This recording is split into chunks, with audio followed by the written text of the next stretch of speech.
Tagal naman ng mga yun. Magandang hapon po, ma'am. Gandang hapon din po, kuya. Okay na po kayo dyan, ma'am. Alis na po tayo. Sige, pakabilisan na lang ha. Ganda. Kumain ka na ba? Ano yan, ma? Sino kausap nun? Sabi ko, kumain ka na ba? Sino ba tinatanong nito? Malamang ako, ma. Matanda ka na eh. Mayos ka dyan, sinasabi ko sa'yo. Ano, kumain ka na ba? Tagal mo naman sumagot. Ay, opo, kuya. Tapos na po. Ngayon lang talaga ako nakakita ng kasing ganda mo. Ay, salamat po. At teka nga, ilang taon ka na nga ulit? Ay, 24 na po ako. Talaga?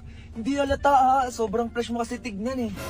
Ay, alagang Garnier Vitamin C Serum po kasi yung gamit talaga? ko, kuya. Opo, kaya, hiyang check. Hiyang na hiyang talaga ako dito, kuya. Kaya tingnan niyo yung itsura ko. Fresh and glow lang ang atake. Ay grabe, kaya pala ganito na yung feelings ko sa'yo. Kaya, ma, anong feelings daw? Ay ano ba nga, gusto mo magpasundo mamaya Sunduin na lang kita, maghihintay ako sa'yo. Hoy! Ay, bakit po ma'am? Ano po yun? Ano sundo-sundo yung pinagsasabi mo yan? Tigilan mo yung anak ko, baka matamaan ka sa akin. Ha? Wala naman po ako sinasabing ganun Hoy, ma. Kung ano-ano tinatanong mo sa anak ko, kung kumain ka naman ng ganyan-ganyan, hindi ka na lang mag-drive dyan. Anong pinagsasabi nyo? Kausap ko yung girlfriend ko. Ay, Ayan naka-headset ako naka-headset pala. Oo, mama, hindi ko napansin. Ang hilig nyo kasi siguro makichismis sa may usapan na may usapan, kaya akala nyo kayo yung kinakausap. Magsibaba na lang kayo, baka ano pa bago ako sa inyo. Nagbaba na daw. Ito na nga mo. Hoy, teka lang yung bayan nyo!